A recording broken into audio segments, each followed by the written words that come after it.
નમસ્તે મિત્રો, આપ જોઈ રહ્યા છો ભારતીય જનસંદેશ સમાચાર.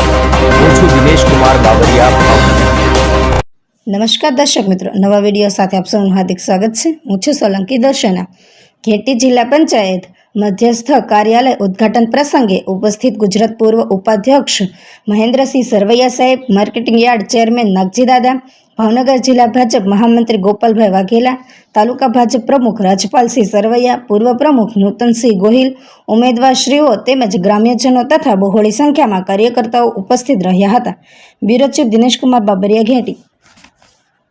નમસ્કાર દર્શક મિત્રો, આજ રોજ ઘેટીમાં જે ભાજપનું કાર્યાલય ખોલવામાં આવ્યું છે તેમાં આપણા કાર્યકર્તા છે, એમને આપણે પૂછો સાહેબ એના વિશે આપણે શું જણાવવું?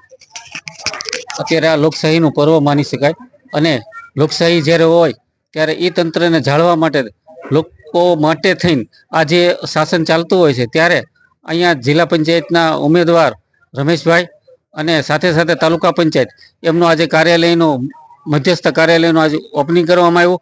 એ કાર્યાલયમાં વિશેષ કરીને પ્રદેશના પૂર્વ ઉપાધ્યક્ષ મહેન્દ્રસિંહજી સરવૈયા પણ હાજર હતા.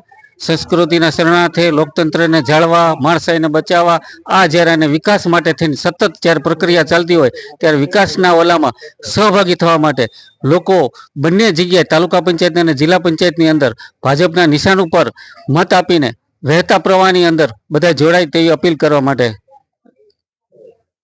ઘેટી જિલ્લા પંચાયતમાંથી ઉમેદવારી કરી છે. હું ઉમેદવારના પ્રતિનિધિ રમેશભાઈ ભૂરાભાઈ ચૌહાણ.